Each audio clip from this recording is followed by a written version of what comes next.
अस्सलाम वालेकुम, welcome to day 21 इफ्तार आइडिया सीरीज़। और इफ्तार आइडियाज़ हमारे चल रहे हैं, डेली बेसिस पे वीडियोस आ रही हैं।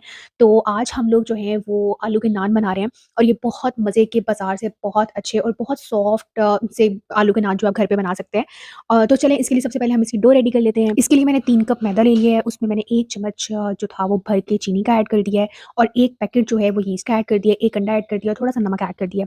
शुगर ऐड करने से, चीनी ऐड करने से ये होगा कि ये जो इस खमीर के साथ जब वो एक केमिकल रिएक्शन करता है तो उससे जो डो है हमारी बहुत अच्छी राइज़ होती है। इसको बहुत अच्छे से नीम गर्म पानी से गूँध के फिर हम लोग रख देंगे। अगर गर्मियाँ हैं तो ये आधे घंटे में भी बहुत अच्छी राइज़ हो जाती है और अगर सर्दी का मौसम है तो फिर आप इसको किसी बहुत गर्म सी जगह पे रखें ताकि ये बहुत अच्छे से राइज़ हो सके डो इसकी।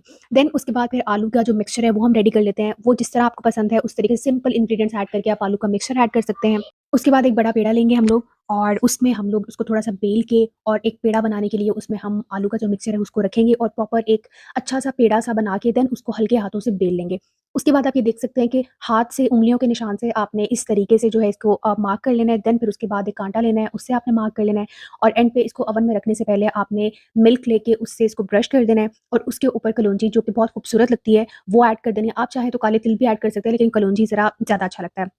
उसके बाद फिर जब ये रेडी हो जाता है, इसको आप पतीले में भी बेक कर सकते हैं और ओवन में भी बेक कर सकते हैं। देन उसके बाद फिर बटर लें, उसमें थोड़ा-सा धनिया और गार्लिक जो है वो आप ऐड कर दें, कुटा हुआ गार्लिक, और उसको इसके ऊपर अच्छे से ब्रश कर दें। तो ये बहुत मज़े का आलू का नान रेडी हो गया है। Thank you so much for watching. अल्लाह हाफ़िज़।